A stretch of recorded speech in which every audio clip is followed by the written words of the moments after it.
Now you can hear me. Now you can hear me. So let me restart again.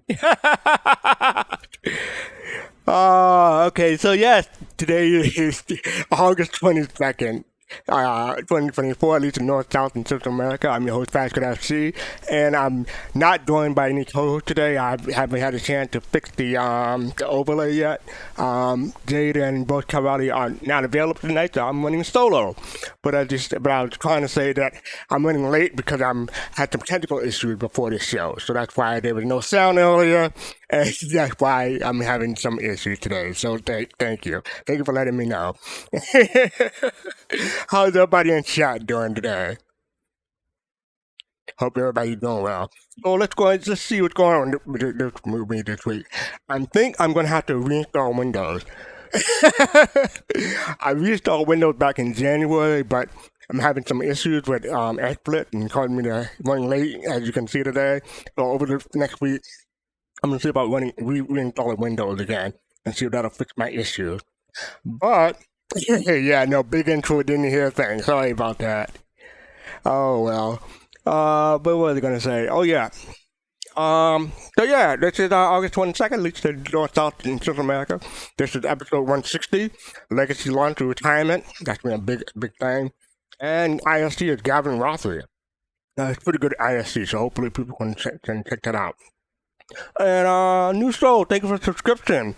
I didn't hear it in the XSplit thing or the alert thing, but thank you for the subscription. 36 months in a row. Thank you. Appreciate it. Okay, so Aussie Viking, welcome to the stream, and everybody else, thank you for coming. All right, so let's get this show on the road. I'm going to do my thing, and then we'll get drag people down and start talking. So here we go. I gotta scroll up real quick to find it. Ha! People will figure out why I'm doing this, but Access, thank you for the subscription. Appreciate it. Appreciate it. So I'm gonna do my thing, and then we're gonna get this show on the road. So this is the 35th anniversary of what I'm about to do here. I'll tell your mama. I'll tell your friend. I'll tell anyone whose heart can comprehend. Send it in a letter, baby. Tell it on your phone. I'm not the kind of guy who likes to be alone. I miss you much. I'm going to start dragging people down. Sing it with me. I really miss you much. I miss you. I miss you much. How are you doing? What you doing? Fist face and potting face. Oh boy. Janet? Janet? Yes, it is Janet. Yeah. It's the 35th anniversary of that song coming out yesterday. Yeah, Janet. 35 years ago. Boy, we're getting old. Yeah. Yeah, but in case people don't know, that was Miss You Much by Janet Jackson, 35 years ago yesterday it released. So yeah, that was that. How are you two doing? Who? Janet Jackson? Janet Jackson. Produced Miss by Jackson, who? if you're nasty. Oh. Produced by who? Oh, produced by Jimmy Jam and Terry Lewis, yeah. All right. I didn't hear the word produce. I misunderstood the word produce, put it that way, yeah. Yep. Two of my favorite producers. Anyway, let's get this on the road. So we got our sneak peek. Hopefully it'll show up on the screen. You've earned your stripes. You've earned your stripes. What do you two think? Oh, if anyone wants to come in and join me today, go ahead and put the link in the Discord. Come on in, see me. I'm going to share our thoughts about what's going on this week in Star Citizen. Yeah, Access, come on in. Jathan, Ferk, hey, come on in. Yeah, come on in. So yeah, someone said definitely look missed. What were you going to say? It's Drake, isn't it? Isn't it the oh wow, not Legion? Yo. Legionnaire? Hey, No, that's not. Well, it could be, but that's not Miss. No, it's Drake. Isn't it Drake? You think it's Drake? Those aren't Drake colors, though. No. Oh, I'm wrong. Okay. I'm. You're not getting any reverb from me, are you? No. No, you're not. You're fine, Zeron. Oh, you want to be Zeron or Access? Axis 0096 is how people can find me, so that should be my de facto now. Okay, you might want to make it easy for me and just change your nickname in here. Thank you. Yeah, we're doing by I'm sorry, we're doing by Axis 09 double. I'm sorry, 0096 in here. So yeah, what were we gonna say? It looks. Oh, me? Yeah. It looks MISC, but I don't know of any MISC ships that look like this. Yeah, I think you're right. Yeah. Yeah. It looks missed, or it could be Mirai for all we know. Okay. There's some other I mean, manufacturer, but yeah, it's gotta I don't be- think it it's has great that- though. It has that panel lining cart, you know? It's got the smooth veneer, you know, that silver look to it. Mm-hmm. That's why I was saying it looked MISC, but I don't know of anything with a fin on it.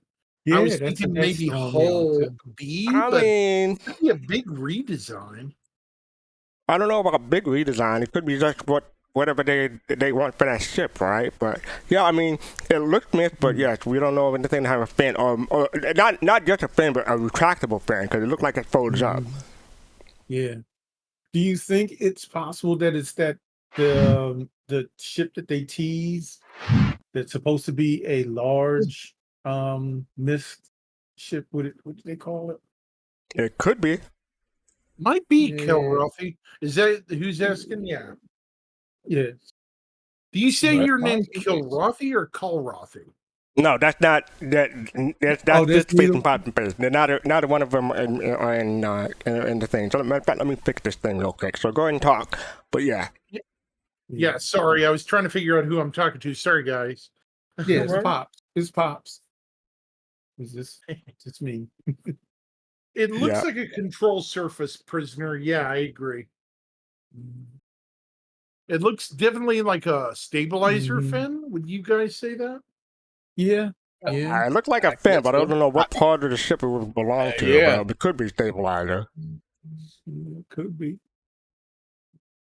There. All the, right. the thing that threw me off was Drake's. You know how the Corsair has that their fins fold in. Right. So Yeah. that's what made me think of Drake. But Mhm. Axis, I think you're right. It's either a MISC or a Right. could be maybe it's I don't know, maybe it's that big one. The big one that they the Endeavor. You hear that, Elizabeth? I'm coming to join you, honey. It's the big one. Well, not the big one. I think what Fist is talking about is the other one. The what is it? Not the Endeavor, which is the modular one, but what's the other one? Darn it! Not the Odyssey. The Odyssey. Yeah, we don't Or is see it the Odyssey? Oh, Okay. it could be. You know what? You might be right though, You might Zern, be because they right. did show that on for Pyro, and we on the road to Pyro when Jax took it out there. So Yeah. you might be on to something there, buddy. Yeah, I believe I agree with McGarth over here. Mariah don't use brush aluminum, so yeah, they use more they don't. glossy. Oh, okay. Yeah. I'm with you guys because think about it. When was that Jax special? About 2-3 years ago now? They would have had enough time. 2021, years ago. 2020? It was 2 years ago because we saw it during the I think it was the IE, yeah. So yeah, we definitely it was yep. You sure right. All right, so yeah, that is the sneak peek. It is called You've Earned Your Stripe. And I don't know what other manufacturers use stripes either, so that's the other thing. That A whole is a lot of weird reference. yeah, but we have more questions than answers here. But it's a cool May sneak learn. peek. So as far as sneak peek goes, CIG did their job, did it well. So yeah. Yeah. All right. So up next we have Star Citizen Live. And did anyone have a chance to watch it last week? Yes. Yeah. Yes. Yes. because it was the title was Star Citizen Live Q&A, Contested Zones, and Asteroid Bases. So let's It was go with really Zeron. good. I'm sorry, Axis. What are your thoughts? It covered a lot of stuff that Mhm. most of us knew, that they'd be really hotbeds for activity, and PvP and stuff. They also, I think they touched on that it's going to extend, like we thought, again, beyond just pyro. We're going to expect some of these in systems like Nyx, right, guys? Mhm. Future proofing. This is more Mhm. future proofing to me for the game. Right. Okay. Okay. That's my Okay. thoughts.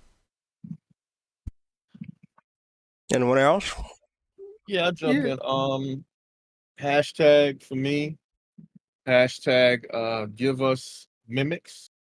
Yes, I like that Mimic. part too. Oh my gosh. I would love to see, that was a good thing they mentioned. Booby trapped treasure chests or things. Mhm. Maybe you have to pick it a certain way or open it a certain direction. Otherwise, you go boom, electrocute something. Mhm. Mhm. I would Exactly. love things like that. It make getting your booty a little bit more dangerous. Mhm. Yes, You're. Axis, you know better. You know better. Hey, I'm not. Yeah. Hey, fastcart. I don't make bad jokes. Oh boy. Bad puns. You just encourage other people to make them for you. I get it. You're like me. But yeah, Pop, do you want to say anything about Star Citizen Live? Yeah, I mean, it made me think about, why they kept going, but there's going to be different ways of traversing, and made me think about. I don't know if you ever played the game Splinter Cell. Yeah, I know of it. I didn't play it, but I know Oh, of it. okay. Yeah, with Sam Fisher. So maybe they'll put the animations in so we could, go across pipes and crawl in ducts and things like that to get in, and so Mm. mm, All right. mm, What are you gonna say? Oh yeah, so I do have some notes of myself. It was way too professional. That was a running joke through the episode. They have new stuff coming to 4.0, but they will discuss it on ISC in 2 weeks. So not counting today, it'll be 1 week. So I guess that's the more pyro stuff. Oh yeah, domesticated copians are in 4.0 Oh for yeah, that's right. NPCs, but not for players, but just for NPCs. So expect domesticated copians. But they Yeah. do want pets in the game though, but that's coming down the line. That They mentioned adds more danger to the hunt. Because not only are you dealing with enemy combatants, but they're trained accomplices in crime. Attack copians. attack copians. Yeah, it also made me. I'm sorry. Get FC. No, as long as they're not trained by Michael Vick. But go ahead, Pops. Okay. Wow. Oh, wow. Okay. Okay. Go ahead, No, Pops. it made me think about how they said that they were, the both work. They're still working in Stanton, but the fuel and rearm zones that they're supposed to have as Asteroid. I think that'll be pretty interesting. That I wish they would come up with, maybe with ones that we could capture and try to hold the rest in rearm zones. That when somebody comes in, they're actually buying from us now, or who's ever holding it. I would like to see that, but yeah, I thought about It was done by Admiral Kusanagi, sneaking in trying to be low profile and whatnot. How are you doing? I don't know what you guys are talking about. We're talking about Star Citizen Live. No, I mean what you're saying, but yeah. Hey guys, how's it going? Sorry, I'm all right. Did you watch Star Citizen Live, Admiral? the one today? Was that today or yesterday? Friday, last Friday. week. No, I didn't. No. So Okay. All right. Some of the Jared's birthday this week, so happy birthday to Jared. I hope you had a good one. Oh, Happy Uh, birthday, Lord Jared. Sometimes Jared just appreciates a silent, low-level troll. Thank you, Jared. I try. I appreciate you too. yeah, happy birthday. Happy birthday. So yeah, that is last week's Star Citizen Live from Q&A contested zones and asteroid bases. They were joined by Manuel. They were all from Frankfurt. Khan and John. So yeah. Oh yeah, Ghost Arena. That was one thing. That was another thing that's coming up. You're not exactly sure what Ghost Arena is. You gave us a hint that said Running Man, but that's about it. So what do you think when you see a Running Man and Ghost Arena? What do you think that could be? I know Running Man, the dance, and the movie. Exactly. I don't. The go. What do you say? Ghost. Ghost Something? Arena.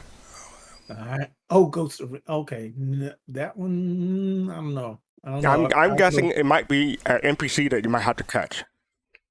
Okay, because if we got to do Running Man style. the Running Man dance, I don't know. no one wants to see that. Yeah. I mean, put it this way: I may be able to do a better job than Ray Gun, but it'd be a tough call. I think everybody can do a better job than Ray Gun. Anyway, so yeah, that is Star Citizen. I'm sorry, Star Citizen Live from last week. And if you want a summary, you just watch the Nubifier summary. It's only like 6 minutes long, but yeah. Emil, are you able to post link for me? Because I'm missing Kawadi and Jay today. Where are you at? You can look at Streaming Alert and get the link from that thing that I posted. Cool. Yes, no, maybe. Sure. Is it just this text that you? Yeah, the text. Yeah, it's in there. Okay. All right. So up next we have put Admiral to work. Yeah, exactly. This week in Star Citizen. Happy Monday, everyone. 16 ships enter, 1 ship leave. We'll get to that in a moment. The ship Showdown, Phase 2. It's starting tomorrow, I think. Yeah, Phase 2 is tomorrow. Well, this is Phase 2. Phase 3 is it's going. Phase 2 is still going to the top one. So I guess it's still Phase 2. Alpha 324 news. Open up to always the PTU. Gamescom is right around the corner tomorrow, in fact. And they have 2 more citizen events in Cologne, Germany. On Friday, August 23rd, and Saturday, August 24th local time. So if you're interested, check out the Bar Citizen post. I talked about that last week. Wednesday, they got the roadmap update. We'll get to that in a bit. Thursday, we got the ISC. We'll get to that at the end of the episode. What was that? I said it's going to be a spicy update. Oh, okay. And Friday, there's no Star Citizen Live due to a scheduled hiatus because of Jed's birthday and Gamescom. But they will have the weekly newsletter. So that's about it. Oh yeah. Speaking of racing, the biggest in-person racing event, Into the Atmosphere, is coming to Manchester, UK. That's CitizenCon. With racing exhibition. Excuse me. And also, in community event front, our friends at Omega Aerosport invite you to celebrate a high-octane racing life for the 2954 Summer Festival. This year, they teamed up with a number of orgs to bring them the biggest festival yet, with at least 2 races happening each day from August 18th to 24th, culminating in the grand finale race on Saturday, August 24th. Check out the website for more detail. And let's see what else. Oh yeah, scrolled all the way down. We have our top images from the community hub. Yeah, okay. This is from Noctis Actual. I think that's a cool screenshot. I'm kind of jealous. I wish my character could look that good. What do y'all think? You wonderful, man. Wonderful. That's awesome. This is from Captain Wazo. I guess that's a 1 SCU thing, but they don't have the helmet open. Yeah. And they're in space. Oh, it looks Unless like in there's- space. Well, he might Well, not that's be the having a other good time in helmet. space. What was that? Hmm. Axis? Yeah. That's that other helmet. That's not the normal field recon helmet. That's the one with the open face. Okay. Hmm. So they're suffocating what we're saying. What we're Yeah, getting that's what at. Next we have Valentine with 2 L's. Okay, that's pretty cool. Yeah, dark and scary. Yeah. It looks like something from Alien Romulus, maybe. I haven't seen the movie, so I don't know. I was going to ask you if you've seen it. No, I have not. And then finally we have Fire. Dun dun dun. This is from So yeah. Last person standing. Yeah, I guess. The prisoner said it's clear visor. Okay, thank you for that. I was wondering. No. Then I scroll up to get to the MVP. This week's MVP is by Sarkias. Sarkias chances with their mesmerizing piano arrangement of this beloved track. Enjoy the musical piece on the community hub. And then you have the musical piece called First Light Pedro Camacho piano arrangement. So congratulations to Sarkias for the MVP for this week. And I have taken a listen. It's pretty good. Yeah. Yeah. That's nice. All right then. Up next we have Gamescom joining the fun. Oh yeah, so we talked about this previously, but they added a bingo card.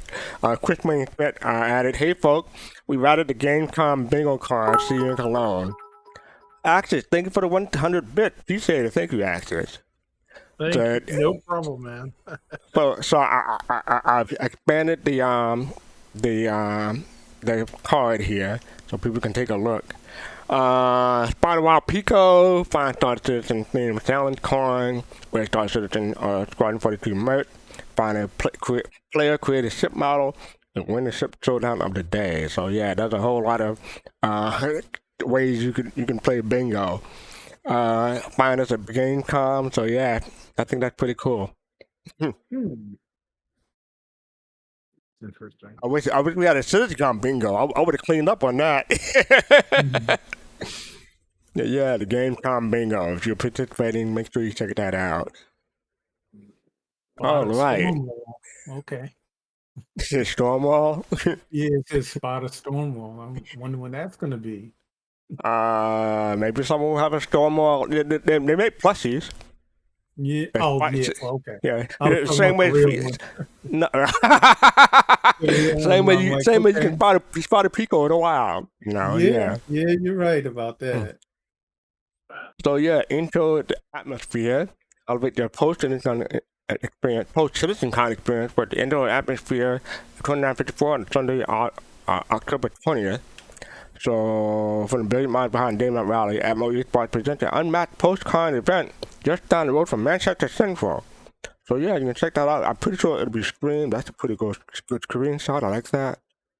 Citizen Con, fighter flight, and talk about more information about the facility and in the event. So check that out. October 20th, 4 p.m. midnight. I believe that's local time, so convert that to your local time zone. And also I wanted to say that there are still CitizenCon tickets available. So yeah, if you're heading over to there, there's still CitizenCon tickets available. And I'm surprised. I would have thought they would have sold out in 5 minutes. But here we are almost a week later and they're still going. What do y'all think? I think this is the second run, right? It's the second one, yeah. Well, I mean, they haven't sold out for like a couple of months. I think in light of the conversation that we've had about this, again, we don't know, what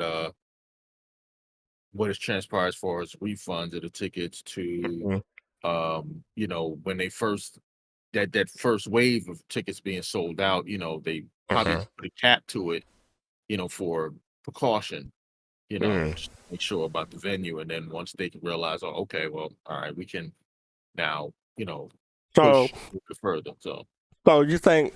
Okay, let me get this straight. They sold about 3,500. They haven't given us a real number yet, I don't believe. But let's guess 3,500. Are you thinking that they might have increased it to 4,000? It's possible. It's possible, but how likely you think that is? I mean, it's. I mean, You don't there's know? always a 50-50 chance. Mm-hmm. I mean, as far as it really all depends upon the venue. That's true. Yeah. It all depends upon the venue. Yeah, I'm just surprised they haven't sold out yet. But I'm pleasantly surprised because that'll mean more chance for people to attend. Well, you got to think though too. I mean, real quick, just to say, folks got to get there. You know what I mean? And last year, they were selling tickets up to the day of CitizenCon. On that Saturday of CitizenCon, they stopped selling them. So yeah. Yeah, it's like it's L.A. Right? I think the last one was in L.A. So I mean, this one's like a little tiny. I mean, it's a big island nation, but it isn't a giant island. I mean, you say tiny, but they have 3,500 people coming out already, and we had 2,500 last year. Right. So I'm just saying, like the America compared to Great Britain, right? In Ireland, it's not just Great Britain; it's Europe. I get that. You can take the channel. You can take the train in if you wanted to. I don't know, but it's just it's a decent hike for the price of that. I don't know what the euro is going against the dollar right now. I think it's a little bit more expensive with the VAT taxes and stuff. It might be. I agree with the Admiral here. Yeah, definitely. It's harder for the dollar to stretch more over there. Is that what you're trying to say? Yeah, that's what I'm not really sure what their costs are. Actually. Yeah. All right. Yeah, we'll see how long the tickets will continue to sell. All right. So up next we have. Waiting for it to load because I wasn't able to preload everything before the show started, so sorry about that. Star System Star System Alpha 3.24 PTU patch notes, and this is open for all backers, as we previously stated. Characters from this environment we built from the long-term persistent data, so items such as medpens, ammo, rentals, and finding jobs will be lost. Testing feedback focus, personal instance hangars, freight elevators, storage access, hangar decoration, cargo hauling missions, and new to this patch as of today, Blockade Runner global event. It will not run on today's PTU publish, but it will run soon. So hopefully they have more information about that in the thread.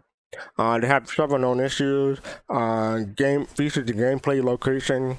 They added a final polished rental hauling ship to cargo deck and new Babbage and Orison.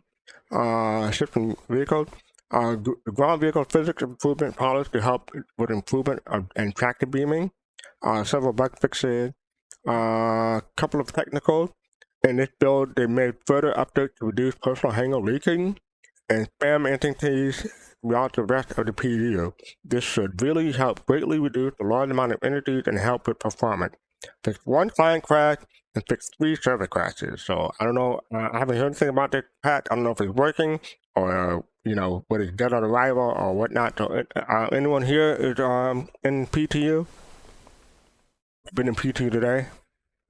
Oh, not today. Not today. Okay. No. Yesterday. Yeah. Well, let me ask people in chat. Anyone been in P2 today? Let me know how it's going. Is it going well or is it going badly? Because last week it was almost dead on arrival. So, yeah, just let it know. I think the last people I was talking to, I think about the PTU, was that it was going very well. So I heard it's like turned around a lot. If I'm not getting I think it's the PTU, and so I've heard it's been doing pretty well. So let's hope it can move forward to iteration. All right, thank you for that. Yeah, Jack Sorrows from YouTube is saying it's been smooth for the past 2 hours. So thanks, Jack. Thanks, Jack. All right. So up next we have, and yes, I am writing solo info on this. So if you want to come in to chat with us, come on in. Click on the Discord link. Emma, can you put the Discord link in for me? It should be at the top of the text file. Thank you. All right. So this is bug fix issue in 3.24 PTU. This is from Wikipedia. Notable callouts in this build: they made further updates to reduce personal hangar leaking and family entities throughout the rest of the PTU. Like I said, this should greatly reduce the amount of energies and help with performance. They put a small gravity change to how physics are handled and for ground vehicles. This should change how they behave while tracking, but if you notice any new oddities, let them know. So yeah. They got a form in there so people can comment. And then we have so further updates worth mentioning. They committed the rental ship and have refined the list to remove some, and even they were excited. These will be rentable at different locations, so you have to shop around to find them. So you got the Showdown 135C and so on and so forth. You can see the list there. They have removed some very big ships, so that you can use a smaller ship to earn money, then purchase them in game. Like the Reclaimer and Mole.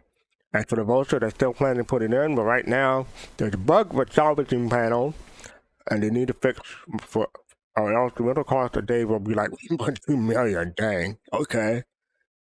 And they also added some text in the description, a max box size to cargo hauling. Currently, each rank is separated by factors of USC, and hope for some positive feedback around the new prices and which is good. Sorry about that. Matter of fact, here we go. Hey, welcome, Mexico. Hey, man. Matter of fact, I have a image here from Colorado here. Let me see if I can bring it up real quick. Sorry about that. I'm back. This is from Colorado, showing you different prices for the rentals. So yeah, any comment? It's about time. About time. Yeah. All right. Well, It's been okay. almost a year for the I know they only bring in the Vulture in now, but it's been almost a year the Vulture's been in game. It is It's a crazy. weird exclusion. I'll agree with you, Execute. I know you're talking about new prices, but there's also a bunch of new ones coming in as well. Sorry, I'm doubling up. My bad. No problem. All right. So yeah, that is PTU. Something else from PTU. This is from a night vision weapons on 324 PTU. Jack Pierce said they have lamp optic. The bug is stopping you from turning them on currently, and 3S just has them on by default compared to the other optic. They are spawned on NPCs and DCs, so they want to give them low drop rates so players can have something they can farm, a kind of railgun, something people can sell, etc. And they plan to blacklist Reshade and have them take advantage of the plugin. And Jack Pierce says currently no plans as far as they understand. Don't want to have someone needing to ADS down an optic to land a ship on a dark planet as it would annoy people. Possibly reassess this when lamp is on ship visor since it's active choice to making etc. So they're trying to not make it annoying for people who are already on the ground, to make it too bright and annoying. So yeah, I think that sounds reasonable. How about y'all? Yeah, cool. All right. Up next we have the roadmap roundup. Waiting for it to load. This is from the roadmap roundup from yesterday. I'm gonna scroll down to get the progress tracker. Notable changes for August 21, 2024. We are excited to share the updated production schedule for the progress tracker through the end of 2024. We made some changes to how the roadmap operates, reflecting the more agile approach they are taking at near a major milestone. This has led to significant shifts in how deliverables will be tracked, while still offering transparency into the team's focus. They tweaked the system to give us a better insight into what the teams are working on throughout 2024 with 2025 to come. The Squadron 42 reaching feature complete status last year, they reorganized their team into a cross-disciplinary group to prepare for the upcoming milestone, including 4.0, 1.0, and Squadron 42's launch. These teams now collaborate across various disciplines to deliver features and content rather than being tied to specific resources focused on a single deliverable. As a result, deliverables are now tracked by the owner of each feature, which is how they will be displayed on the progress tracker moving forward. Downstream teams like audio, VFX, and others won't be individually represented as work is integrated into the main objective. This streamlined approach also makes it easier to find relevant teams, with these new groups now featured at the top of the list. These new groups encompass all disciplines previously displayed on Progress Tracker, and they've adjusted how production schedules are tracked to accommodate the need for flexibility. Instead of pinpointing individual developers, they're using a placeholder headcount and disciplines for each deliverable. With this update, they're adding core gameplay pillars, character art and tech team, both vehicle content team, and the location pillar to Progress Tracker. Additional teams deliverable will be added over time, plus they will be continue refining the production schedule for 2025 with populate additional teams, group content, and of course make sure to tune into CitizenCon less than 2 months away. And you're also talking about the release field. I'm going to try to cover this real quick. With this published, they're adjusting the release view from Alpha 4.0 to Quarter 4, 2024. Alpha 2.24 and its update systemic gameplay features has required extra attention to ensure necessary issues are resolved ahead of release, which has resulted in the lengthier PTU process. While work has continued on 4.0 features technology simultaneously, they're making the adjustment to release timing to ensure Alpha 4.0 gets proper amount of time testing. New missions, location repair. So the important thing about this is they mention Quarter 4, 2024. That is not a fiscal year 2024, so it's not carrying it over into 2025. It's still 2024, which means October, November, and December. That's Quarter 4. Any thoughts? Well, there's a little bit of pushback from some content providers about them pushing from officially the Quarter 3, but I mean, Quarter 3 literally ends in like 30 days or so, just over 30 days. Yeah, September. So there wasn't really a lot of hope with getting that out then, especially with the way 324 has been handling. So I mean, I guess it makes a lot of sense, but people are just, some people are disappointed about it. Yeah. Is anyone really surprised? I mean, I'm not. Absolutely not. I am not. No. I could see second quarter of 2025, and that wouldn't surprise me. I haven't. Technically, they could be like the last week of December. It'll be Quarter 4. What were we gonna say? Execute? No, I wasn't saying anything. That was Siren. No, sorry. Siren. That was sorry. I mean, nobody's been a surprise when it started dragging along. Everybody's like, "Up, here we go, another delay." But the thing is, it's not like 3.18 like people keep comparing it to. Oh my god. I think that patch has left a permanent psychological scar on people's brain. Right? Did we have the PTU back then though? 3.18? I think they did, right? And then it was good there, and then they pushed it, and it was an absolute disaster. Is that how it worked? Oh, it's a nightmare. You can never tell how these things are going to go. Like, they try to lay the plans, but like, there's just so many things you can't see coming. Like if everything goes smoothly, yeah, but let's be honest, it never goes smoothly. Like they are very, very optimistic and they're very positive, but I don't think that you can be too harsh on them in regards to trying to guess this stuff, because if I turn around and did the same to you and got you to try to guess stuff, like if I take someone and say, how long is it going to take to cure cancer? They're never going to be able to give you an answer because they don't know what they're looking for. They don't, even when they know what the end goal is, you don't know all the gaps are going to pop up between here and there.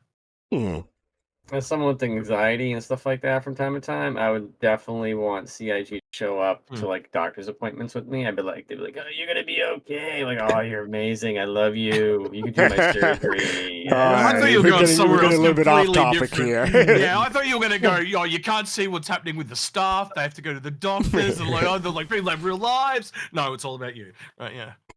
Yeah, so what people are talking about when it comes to complaint, more followers this year. It looks like 2024 isn't turning out the year that they hope with Star Citizen development. Hoping to see 4.0 around Citizen Con, but it looked like the worst case scenario, now reality. He said that they can likely expect 4.0 on the PTU by the end of the year, before the end of the year, with the live release in early 2025.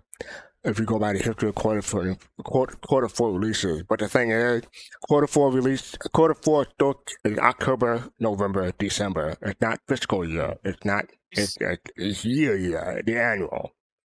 Hasn't he said this like the last 3 years though now? Well, not for 4.0. I know you're onto something, X. I swear. He said something at least the last year or two, right? Yeah, he's just always saying it's going to be a boring year. It's going to be another crash. Oh yeah, he does. He has said that. He's become very negative in my book. But the thing I'm trying to focus on is more the quarter four aspect, because some people it's not just more followers who misunderstanding quarter four being like a fiscal year instead of the annual year.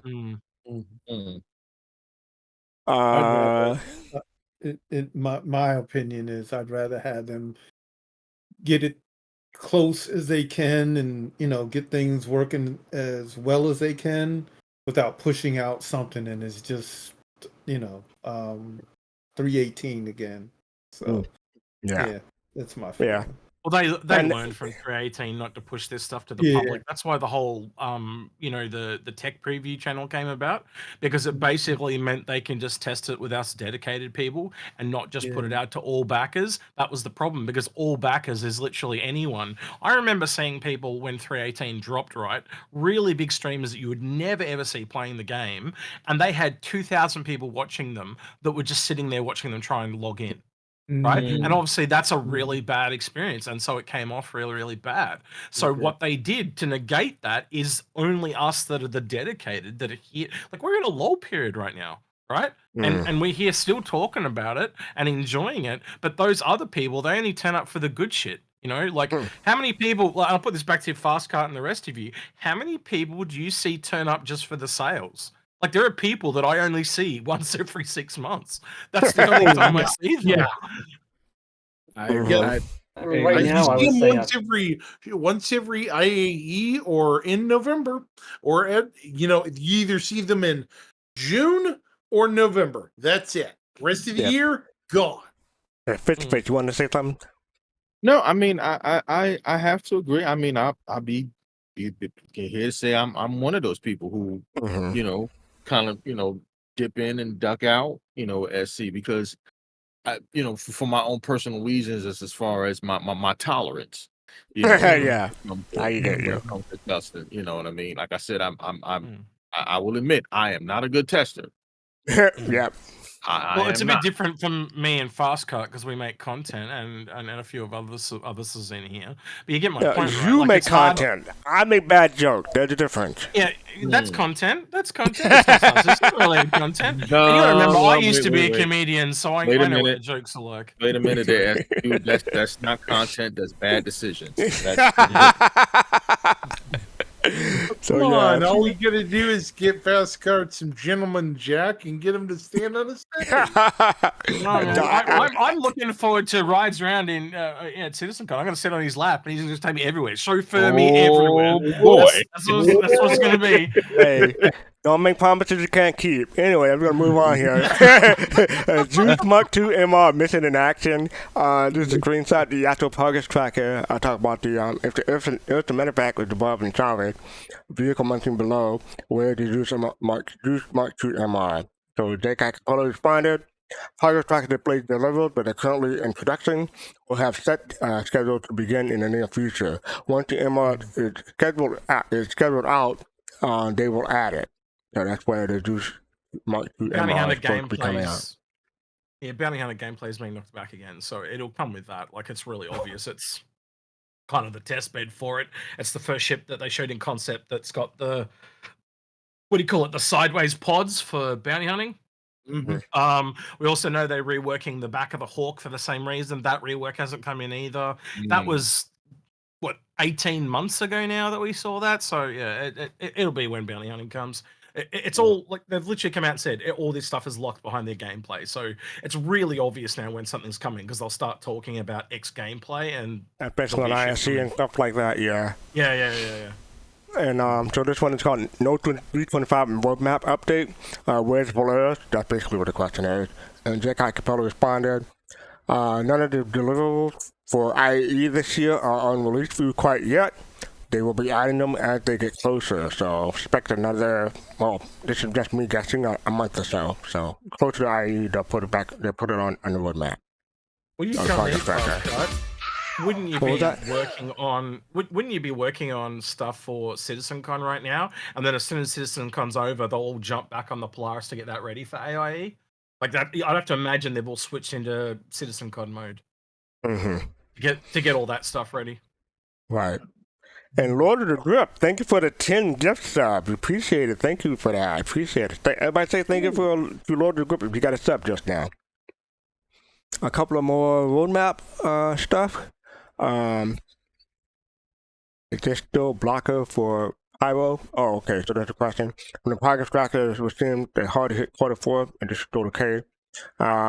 It seemed to be 53 weeks. Okay, I see what they mean. Zach actually responded, this deliverable encompasses all of Pyro location and mission work in general. Also, to clarify some of the other points in the comment, the progress tracker only shows scheduled time and active buffers for things like bug fixing post-release. With deliverable lineup on the progress tracker, it shouldn't be used to determine release timing. The Pyro system is still part of Alpha 4.0. I think this is okay. So the one more for the 324, I believe. So let me get this to load up real quick. Scroll up. To the right one. Yeah. Well, yeah. All right, that is. Right. And now I'm on 324, right or no right. Can we get some actual communication on this? And basically, Nico responded, 324 won't see any wipe of your progress, but the usual med pins, refinery jobs, and ammo. So it'll be long-term persistence will still be kicking in, but you will lose with med pins, you lose your ammo, and lose refinery jobs. So that's about it. Surprise. Yeah, no, I was expecting 4.0 probably have a big wipe, but yeah, 4.0 probably have one, but not this one. Yeah. It basically said the same thing about med pins, refinery jobs, and ammo. Oh, right now, this is Showdown, the thing we've all been waiting for. I gotta scroll up because I got made 2 tabs, but yeah. So today we had the F8C Lightning versus the F7C Mark Hornet. Did you vote? Voting right now. I found this very, very interesting because if you realistically think about what chip in the final game most people are going to use, it's more likely the Hornet because it's a medium fighter. It's like more in the middle, right, between light and heavy. So if you actually kind of think of the one that most people are going to use, I'm really surprised it was the F8. But obviously the people that own an F8 are really carrying this vote. Yeah, that's an outside perspective. Yeah, I own an F8. I do not own the Hornet Mark II. So yeah, but you buy one in game though, weren't you? Yeah. The Hornet, probably not. Point. Oh really? Oh okay. Yeah, probably not. I mean, if I have I'd rather have two F8 Lightnings than one Hornet Mark II. That's me though. That's me. You know, in the PvP stuff, though, the Hornets are actually beating the F8s, right? Like, yeah, I don't PvP, that's the thing. Okay, then. All right. Yeah, actually, do you want to say something? Yeah, I own both myself, Execute. I haven't really field tested them a lot, but I own the F7A and the F8C, and survivability for me in the Lightning's better, but it's different for different people. Yeah, and different combat situations. That's the thing. Well, this one's a heavy hitter that can take more punishment, and then you have the Mark II, which is more the all-rounder, and get in there, do its damage, and leave. That's the difference. They've actually said that the F7A will be getting the skin as well as the F7C Mark II. Excuse me. Yeah, they covered it last week. So yeah, the F7A will also get a skin. Yeah, they did. because a lot of people got a free upgrade, and so they basically said and if you theoretically think about it, it's the same ship just with the cargo taken out and a turret put on and an extra, so it's got some extra hard points basically. And that's an interesting point. If they put the F7A instead of F7C Mark II, the F7A might be the FAC Lightning, but they couldn't do that. Yeah. But the F8 winning the vote does not surprise me at all. If you actually looked at the community art submissions across all ships, almost 50% of them were the F8. Wow. Yeah, that's what I think. Yeah. I think someone covered that last week. But exactly. So that's what. I'm surprised that it's twice as much. And I think that's twice as much. Yeah. I think that's like the most upvoted for vehicle so far in this ship showdown.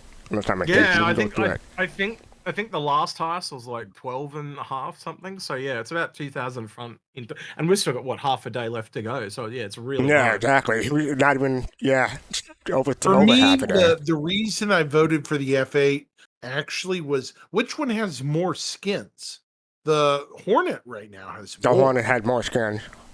The Lightning I think only has 2 right now. 2. Maybe and one of them is a chairman skin. So actually, that's what I was about to say. It's 3, and one's the executive chairman skin. Right. That's right. Only 2 of them are purchasable. So actually, there's 4 because you got the platinum one as well, but you can't get that either. That's the the one that they only gave 10 of them away. Oh yeah. Yeah. So there is technically 4 skins, but 2 of them are almost impossible to get. Oh my god. Don't say anything, fastcart, anything. Anyway, don't do it. So yes, this is going on to the live showdown from last week. If I click on this, it'll come up there. It is. So hopefully, I'm trying to get the votes. Oh, it's at the bottom, so you can't really see. But the C1 Spirit got 18,000 votes. No, that's a lot. Yeah, and Mercury only got 12,000. But like I said, they'll have over half a day to go, so they may catch up. But that's the most I've seen at this time of night, put it that way. So yeah, were anyone surprised that the C1 won? No. No. Not surprised. All right, so then you got the STV versus the Ursa Medevac. Again, I'm trying to scroll down, but you won't go down far enough. The STV had 4,600, and the Ursa Medevac had 20,000, almost 21,000 upvotes. So yeah, the Medevac won. The meme is strong with this one. I was not surprised at all that the Medevac won. I believe that to be the meme of this year. I believe it's going to go all the way. What do people think? No, I don't think it'll go the way, but it's definitely better than the STV because it's actually got a function. You know what I mean? Like other than just driving, but you can drive in the Ursa and you can actually do something. It's kind of like the Rock. There's not many vehicles that have a function beyond just driving at the moment. A lot of people will argue that the Medevac had more skins than the STV. That would have been one of the first skins for the STV, but people were disappointed about that. I think there's only 3 for the STV off the top of my head, so yeah. Yeah. And then we have the 600i versus the 890 jump. I was pulling for the 890 jump. I thought it had a decent chance this year. The 890 jump had 13,000 votes, and the 600i had 14,000 votes. So it's about 1,000 vote difference. So it was pretty close. Well, I voted for the 890 jump for you, Algrid and Griff. I knew I'd get yelled at if I didn't. It's already, without even counting best in show skins, there's actually 6 skins in the store for the 600i. There is nothing for the 890 jump. Right. So yeah. And again, like I if you can afford a 600i, surely you don't need a skin because there's already skins to purchase, But by the same token, I think that's kind of shows why the 890 jump lost because there's just so many more people that have the 600. But I think the true test is going to come in the next vote between it and the Terrapin because I think that's going to show whether it's community driven or it's just people after a skin. Because I think that's going to be that is the only vote that I'm interested to see in the next round. Yeah, speaking of the Terrapin got 17,000 and the Gladiator got almost 9,000. So that was a one-way success for the Terrapin. And let me see, so that's 17,000 for the Terrapin versus versus 18,000, 17. It's almost 18,000 for the. Oh my! Yeah. Spirit has the Spirit has the most votes at the moment. So the Terrapin would, if it was not head to head this week, the Terrapin would have beat the 600i, but we'll see what happens next week. So yeah, I was not surprised. Yeah, I'm kind of disappointed because I was hoping the Gladiator would win this time because the Gladiator really needs some love, but evidently I was outvoted. Please. What happened? Oh, I mean, yeah, the Gladiator is so under. Yeah, that poor right. ship. I almost feel like I want to get away from voting for new paints, which is just a cosmetic little kind of. This is like one of the longest lasting things that on their calendar is this little event, and it'd be nice if like the top ship was actually going to move up to like the top of their like design platform. Like, hey, if you want the Pisces medical to be working blah blah blah 100%, we'll push for that. That would make it so much worse. But I mean, like, you wouldn't have like the big ships. Like, you wouldn't have like with a giant hospital ship allowed. Yeah. Like but you said it. But you said it yourself. This is how hot and debated people get over a skin, and you want to make it more serious? Are you crazy? Right. No. I do have to move on. That's a great topic, but we do have other stuff to talk about. But I just want to join us later at Soul Citizens After Dark for After Dark. Yeah, thank you. Lord of the Drip asks, I don't even know how the Gladiator made it into the Showdown. This is the underdog category. So. It was the Terrapin is the underdog, and the Gladiator was the underdog. In my opinion, the Gladiator is more of an underdog, so sort of one just on that merit, but people had to vote for it. But that's how the Gladiator got in. And then we got the Speed Demon, Fury Alec versus the M50. I voted for the M50, right? No, I voted for the Fury Alec. I voted for the Fury Alec. No, I did vote for the M50. My bad. The M50 had fewer skin. And that's why I voted for the M50. Yeah, so the thing here that's really interesting that I think a lot of people that own the Fury are forgetting is it's the Fury LX. So if you own the MX or the normal Fury, you ain't getting a skin. So a lot of people are voting. Have they confirmed that? Well, it's a racing variant. They're usually locked to their variant. It's right? usual. That's why we have to see about that. That's why you might be right. But that's why they came out and said, yes, it'll work on the F8A and things like that. Right. They're confirming variants that it works on and stuff like that. But if you go look it up at other Best in Show skins, they only work on the original variant that we're voting for. Oh, okay. Like the 600i Explorer versus the 600i Touring? That's a module, not a variant. Oh, okay.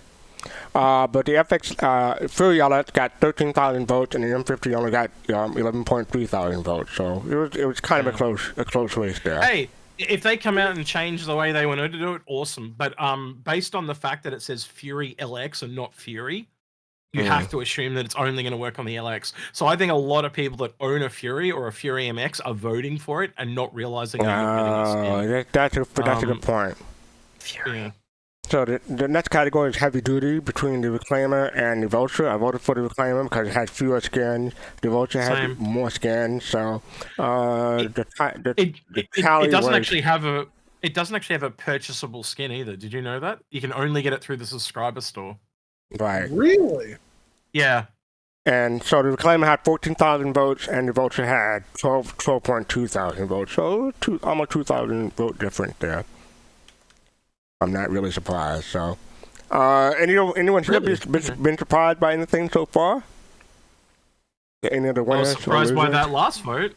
I thought really the Vulture was going to smash it. Well, the Vulture's way more popular. More people own it because it's cheaper. That's true. Yeah. And the Reclaimer had won previously. It didn't win. It came in the top 5. That was the original. Okay. The very first ship showdown where there was not. Put it this way: the Caterpillar won it. It's never been in the vote again. Yeah. Okay.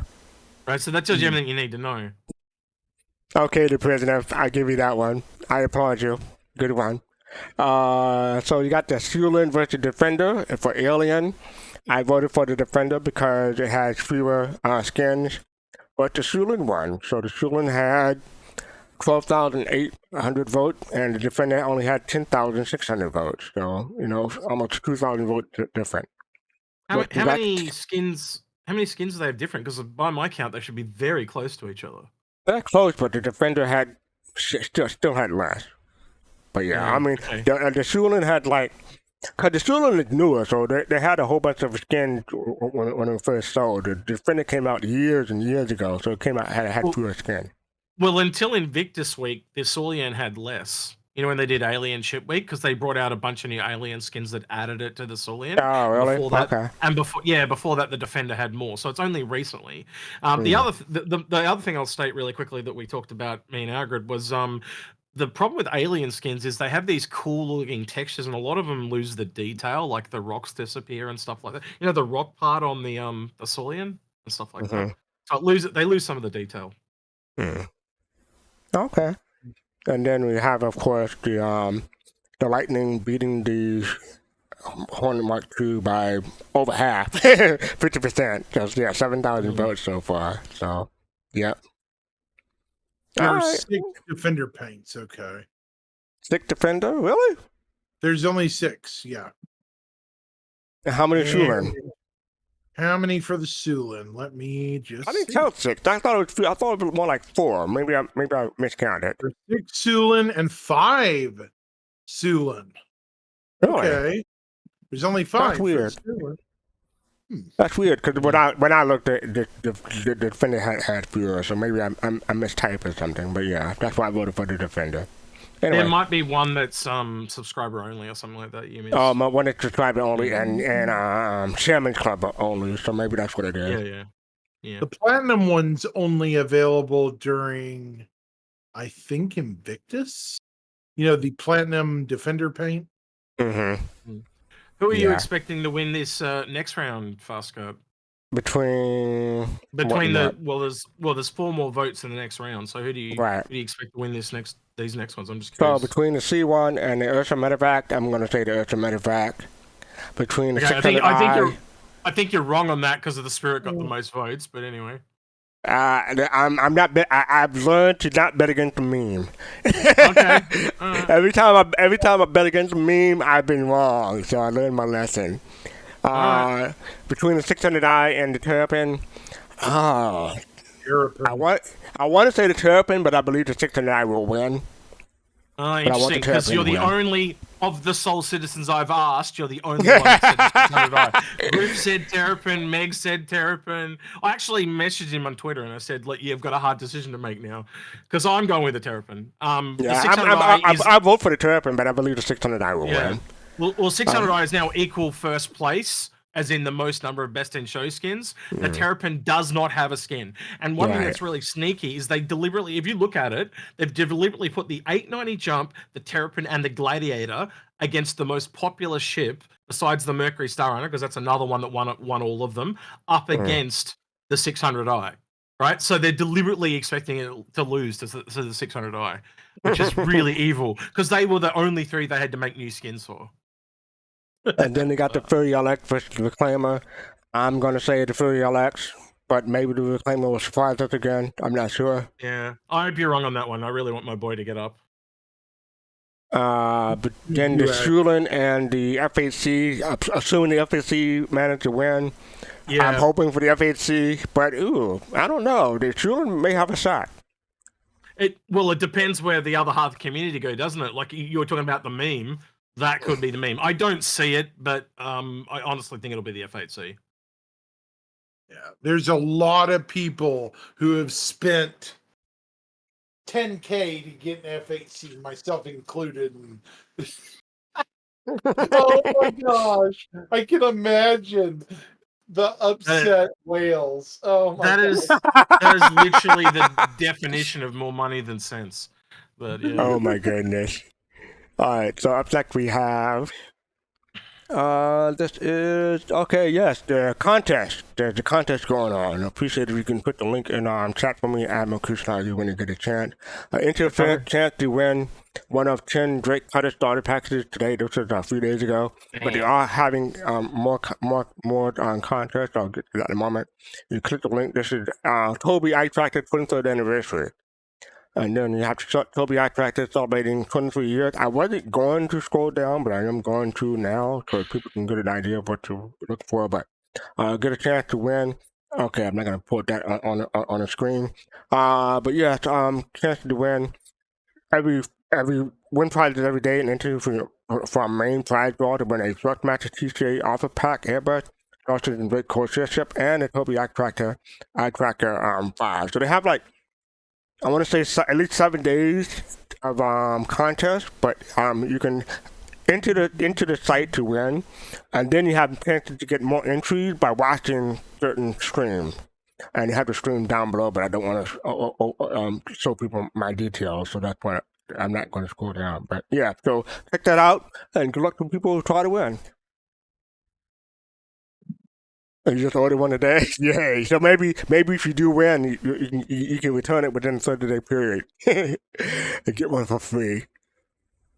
Up next we have, yes, now make the Rejoice CID making the Mustang Alpha great again. So this is some of the screenshots of the Mustang Alpha, and evidently they changed some stuff because they buffed the Mustang Alpha. And Nico from CID responded, they're glad to see the tweet being appreciated. They will keep tuning ships with the next update, so keep your eyes peeled. And we're asking what the issue with the Mustang cargo. So yeah, that's one of the things they asked about. But yeah, the Mustang Alpha got a buff. Anyone here has a Mustang Alpha? No.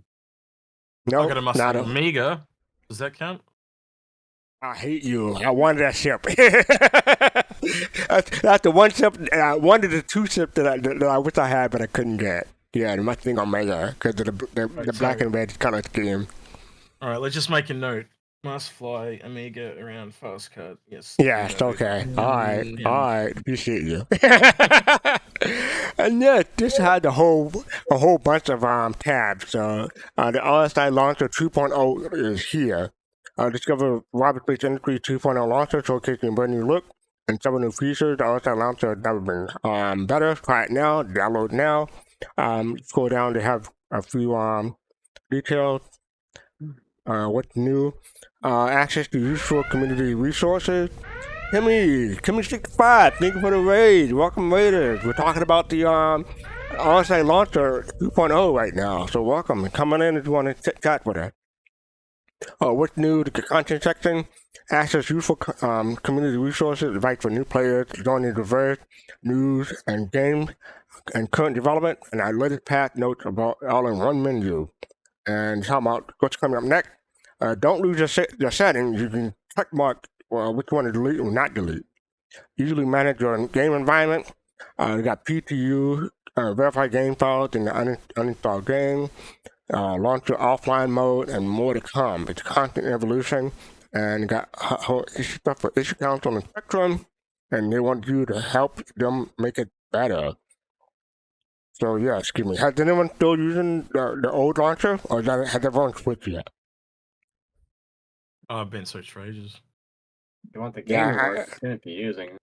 Yeah, I think I switched like 2 months ago for myself. So yeah. But hopefully we'll be getting 2.04 launcher. I think we're on 2.02 or 2.03. Hopefully we're getting a new launcher to fix bugs for several folks. In fact, I made a thread talking about retiring the legacy launcher. As part of the ongoing effort to improve your experience, they'll be retiring the legacy launcher on October 1st, 2024. So you have a month and a half, or maybe a month and a week, basically. Excuse me. I don't want to be the bearer of bad news. You know they're not going to actually take him out in retirement. He's not going to go to launcher heaven, right? He's going out behind the shed, and Chris Roberts is going to put a bullet in his head. You know that, right? Don't kill old Yellow. Oh my God, I don't know why you do that. But yes, it's been an incredible journey for the legacy launcher, but now it's time to bring everyone together with a new and improved 2.0 launcher. So they're getting rid of the old and busted and replacing it with the new hotness, basically. And click the final link for the introducing the 2.0. That's just the link we were at. And like I said, we have a whole bunch of threads here to have to hopefully it won't take too long to load each one. But yes, so scroll down here. This is from I love that. This is from C Daddy CIG. It's time to go. Was I a good launcher? No, you were the best. I like that. There are a couple of quite a few of these that have actual information in these, but like Lujo here. They're only currently updating the old launcher today from 1.610 to 1.611, not the new launcher. They encourage people to join on the 2.02 RSI launcher, but yeah, they today they went from 10 to 11 from 1.6, and you know, they explain later on why they did that. But hold on a sec. Scroll down. They're currently updating the launcher 1.611 with a new banner to let everyone know about the launcher 2.0. So that's why they updated it. Let me look here in Discord. I got a message real quick. Yeah, that was from me. I sent you a link. Is that from today or recently? So this is another Spectrum post I thought you might want to talk about because it's a really big one that not a lot of people are talking about. I didn't see it. Let me see. Yeah, so they're revamping a bunch of stuff, and I was like, "Are you serious?" That's my post, by the way. But no, scroll up. Yeah, I'm trying to. Said, my post just said it's about time because like they're. Oh yes, we did cover this. We covered this. Yeah, we covered this a couple of weeks ago. Late. Yeah. Okay. Yeah, we did. Thank you. Updating to okay, yeah, like I said, they're updating it to let people know about the new launcher, the new banner, and then we have they're available. A button available to stop video on RSI Launcher 2.0 because the option to disable these fancy spikes in the animation because it's annoying to some people.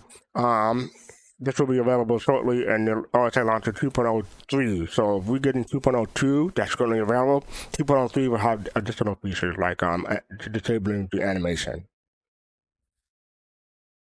And the launcher showed another version or prompted another update. You should get an update to your launcher any minute now to 1.611. So if you log in today, you'll get 1.611 with the link to announcement to the download page for 2.02. So you're not getting 2.02 today. That's in October. That's when they're retiring the old launcher. And so on and so forth. The friends had it. It couldn't handle the new launcher. Had to send it over to the legacy launcher to successfully download Third Citizen. They want to know what they encountered, and they're still taking they're still reading the issue council because quite a few people have issues with it. They want to know if you can find a workaround, and if you're still blocked, they want your log file to report to the issue council. So if people have issues, go to the issue council. Or maybe just wait until the 2.03 to come out.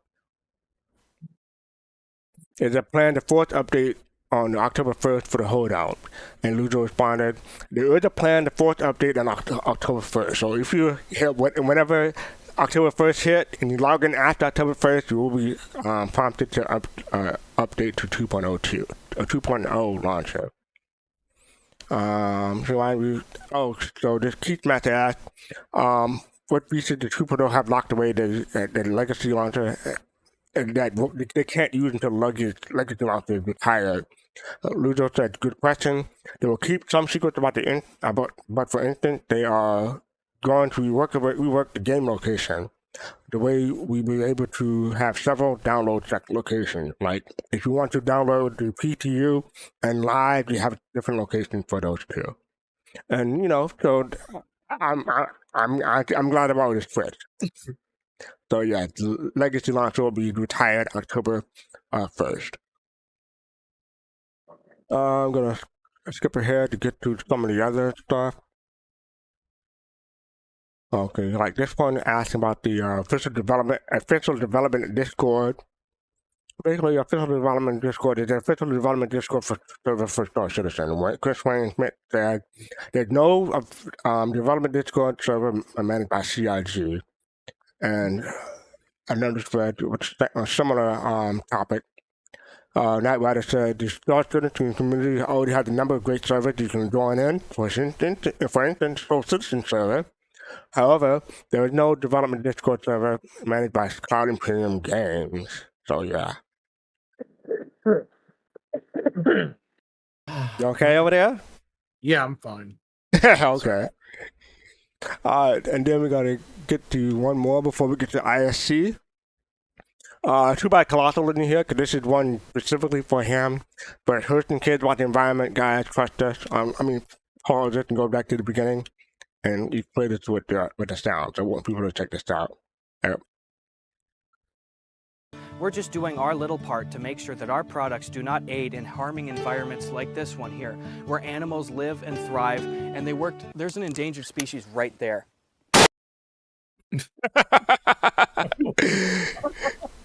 And the reason why this came out because someone from CIG, Jack, said, no!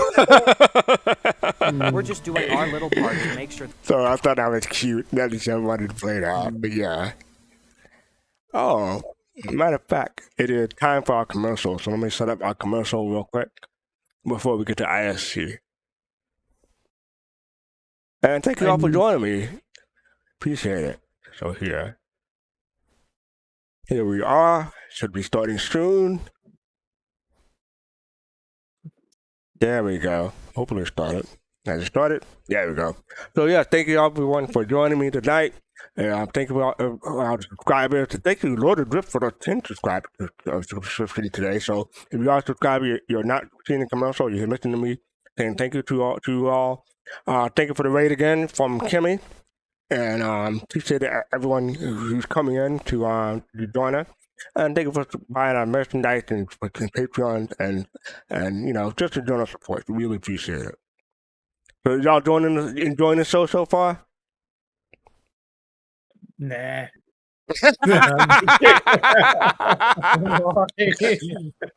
Love you, Pop. Thank you for that. Perfect timing. So yeah, we got a few more seconds before we come back to this show. And there we go, the ad break has ended. Then we're gonna get to this Star Citizen and inside Star Citizen. Dev Diary, Gavin Rothery. So let's get to it. It's 13 minutes long. Grab a drink, grab a snack, and let's take a listen. It's no secret that Star Citizen is an ambitious game, trying to build a first-person universe of varied experiences across multiple star systems. But at its core will always be the spaceship. And the process of making a spaceship always begins with the concept artist. And we've had no shortage of greats contribute to our legacy of vehicles. From Star Wars superstars like Ryan Church and David Hobbins, to Star Trek luminaries like Jim Martin. From the art departments of Godzilla, Matrix, Blade Runner, and Dune like Emmanuel Shui and George Hull, to the dedicated CIG legends like Paul Jones and Alberto Petronio, and a whole host of folks in between too numerous to mention, the origin of our spacecraft are as numerous as their manufacturers. But there's one person who's participated in the birth of more Star Citizen spacecraft than any other. With more than 20 vehicles to his name so far, he bridges the gaps between manufacturers and has helped to define or refine many of their styles over the years. And in this year's special Ship Showdown showcase, we brought the prolific Gavin Rothery into our office for your chance to meet the man and celebrate just a fraction of his contribution to this project. And because I just think he's neat. Let's go. I've got toothpaste. I've got your toothpaste flakes. I think working as a concept artist is great. I like the way I get to spend time with my dogs. I really appreciate that. I've got my dogs around me all day. I get my spaceships, my dogs, you know, and I get to come up to Manchester and hang out with you guys for a bit. It's awesome. Can you get it? Here's toothpaste flakes. Beautiful. Oh, I'll do. That's right. I'm an artist.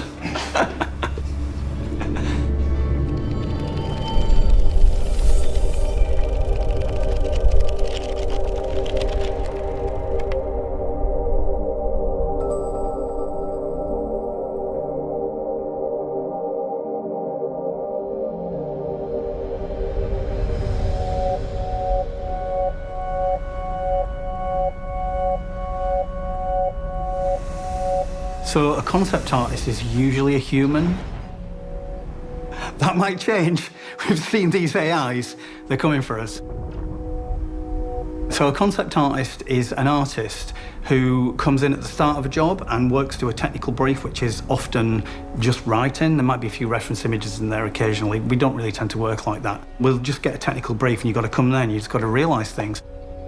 Usually you're working somewhat in isolation. There's base touching with like art directors and such, but like a lot of my job is me just working at home in my studio, just kind of getting on with things, having like regular touch-ins, and that sounds weird. Touching base frequently, and just pushing the design forward, basically. So I'm given a brief and a deadline, and I'm expected to metamorphosize that brief into something that can fulfill that brief and look really cool on the clock.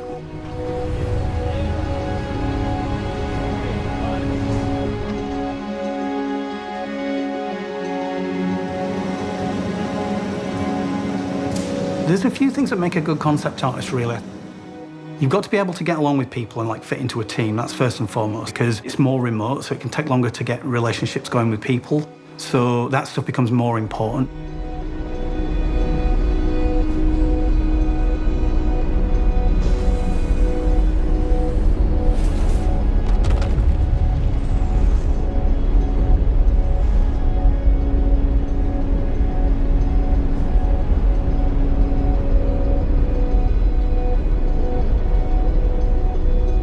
A game project particularly, there's lots of things changing in development, so you've got to be able to approach your work with a mindset of like not being too precious about it. You can do a bunch of work on things and it can all be beautiful, and that could just completely change and you have to do something else which is beautiful, and you've got to just be able to wake up every morning and kind of deliver that. Whenever you see a good concept artist, you'll be looking at somebody that is able to do that and figured it out in their life. So Star Citizen is a very unique beast. I've been in the games industry for a long time. I've worked in movies, I've been around the block, I've done stuff. Star Citizen is one of those projects that's got such definitively harsh metrics that you need to fit that I've never worked on another project like it. You can look at the Millennium Falcon, it looks pretty on the outside, it looks pretty on the inside. Those two things don't go together. So with Star Citizen, everything has to fit. And I remember when I first started doing some of the bigger ships, like many years ago, that was a new thing to me because other projects don't really consider that. They'll have, once you're inside a ship, you're basically inside a magic little universe, and, things can be completely different scales, and people generally don't worry about that stuff too much. With Star Citizen, it's all cohesive and it all has to fit. And so when we're designing it, we'll start with the exterior. We always do options for things. So the first week of a new ship design is me doing, just blasting out options as quickly as I can. When I'm designing a ship, I work in 3D and 2D. So my actual pipeline is I do all my 3D in Maya. So I get the brief and I go straight into 3D and just start blocking out shapes and basically sketching in 3D. I've been doing this for a long time as a concept artist, and I found that working in shapes and volume, it's just a very natural way to work. It's a sculptural medium. I always just get straight into 3D, and I don't really work from one angle to start off with. I literally work with a 3D shape and just work all around it to begin. So I work my way in from blocking 3D shapes. So this is all done in Maya. And I like to put 4 or 5 options together so that we can all have a good sit down and choose. And there'll be a range of things in there. I try and make them all quite different. Quite often you'll have a favourite, but that doesn't really matter because that might not be the way the ship ends up going. And then ultimately, whichever way it ends up going, that becomes your favourite because you work on it more and it comes to life. And then once we have that kind of feedback after the first week, we'll have more of a direction, and we might push forwards with a couple of designs and work a couple up a bit more. Then after another week or two, we'll nail it down to one and just keep pushing forwards with one direction. We work in 4 stages for the actual design and then a promo stage at the end. So we'll normally go first pass exterior, first pass interior, second pass exterior, second pass interior. And through those 2 processes, we'll establish the look of the outside, establish what the inside needs to do, make the inside fit the outside as best we can. Then we usually have to have a second pass on the outside just to change a few things because the interior has got hard limits on it. And quite often there'll be bits sticking out and we'll need to have a second pass over the exterior just to finish it all up, and just put all the nice little polish and sort of spanky bits on there. And once that's done and we know that's not going to change, we can get in there and like completely trick out the interior and finish it up.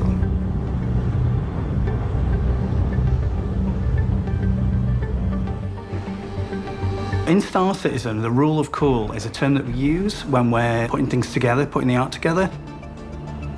It's concerned with the last 20% of the design, basically. So we have so much functionality we have to put in the design, like when we're starting on a ship. We start off with a brief, it's got a whole bunch of requirements a ship would need. And first and foremost, when you're working as a concept artist, you're there to do a job and you've got to fit in the project to make sure you can deliver. So I need to make sure that my concepts have got all of the things that the build team are going to need, that the players are ultimately going to want. So I've got to consider things like components, metrics, heights of handles, heights of steps, how doors work, how ramps work, angles of things. I've got to consider things like the components the ship needs, the facilities the crew need to be able to live on the ship, work on the ship. There's just all kinds of things to consider. So the rule of cool is when you've got all of that stuff done, you've got it in there, and you've got it looking cool, it fits with the brand, it looks nice. And this is where we get to use that 20% to kind of push the brand forwards, which is where the development of the ship comes from.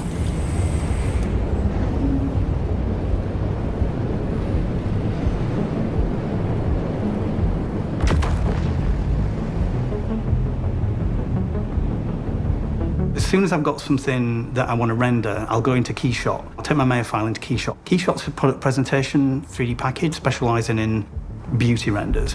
So I can just get in there with materials. I've done this for such a long time and on so many ships now, I've got all my material libraries set for the different brands and stuff, so I can work really quickly. And I'll get some pretty renders, some nice light, and just gives a better indication of what the ship might look like further down the road. So the 5th milestone, MS5, is promo artwork.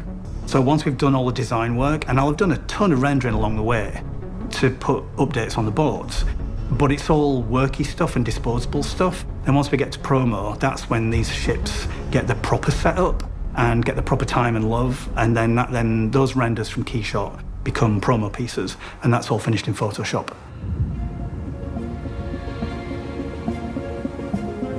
So my favourite brand in Star Citizen is Crusader, which would make one of my favourite ships the Ares, because it's just, I love doing that. It's got that classic black and white sci-fi look. It's the Bjork, all this full of love music video. It's that classic cool. But I am very partial to Argo. I do like a big orange space lump. And the mole and the raft, I just think those, I got some little goosebumps talking about them, my children. I remember when Paul Jones and I were working on, when we first did the mole, we knew we'd got something really good when we finished the mole. It's like we got the artwork done at the end of the job and we were just like, that's a nice ship. Then when we got to do the raft and we got to push it forwards again, that was a real pleasure working on the raft.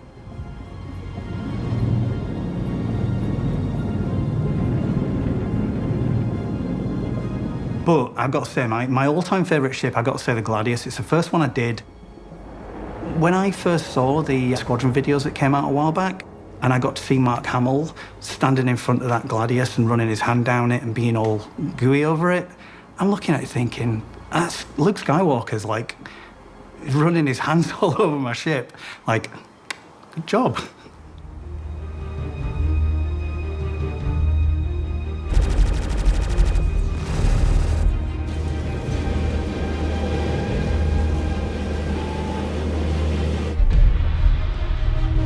Life as a concept artist, it can be a little bit on the fringes sometimes, and you can feel like you're a little bit out there. But one of the things that I really love about it the most is being able to kind of run my own time. And there is an element of 9 to 5 to it. I don't have to be at a desk at 9 o'clock every morning. I don't have to commute. I get to spend all day with my dogs. I've got 2 little Westie friends, and getting my girls curled up under my desk and just blasting some music. And rolling in at like 9:45 with a coffee and just getting going. It's just nice. It's just got that little bit more chill than your kind of commute to the office and 9 o'clock, sit down, here we go. I mean, that can translate to like late nights sometimes, you know, there's a lot of grind and crunch, but when you're doing, designing spaceships for Star Citizen, it's awesome, it's an awesome job and I love it. And it really isn't a chore, you know, you get your late nights at work, you put your music on, you put the kettle on and you just get on with it, it's awesome. Time flies.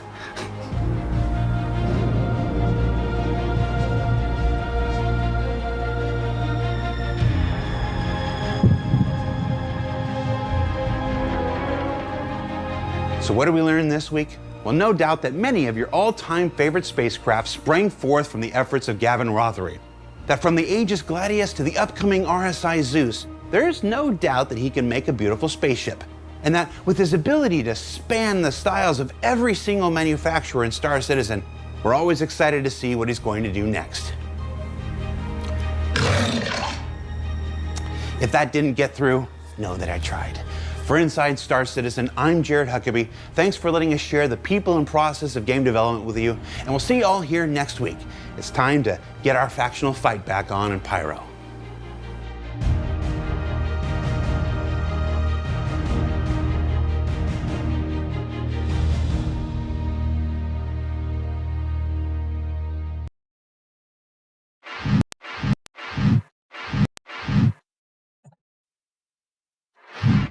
Finally, oh, my camera's not working, but hopefully everybody can hear me. Oh well, can't have everything. Anyway, I'm not gonna mess with my camera, just happy things work at this moment. So yeah, this week's ISC. What do people think? What do people like? I don't think it showed on the stream, did it?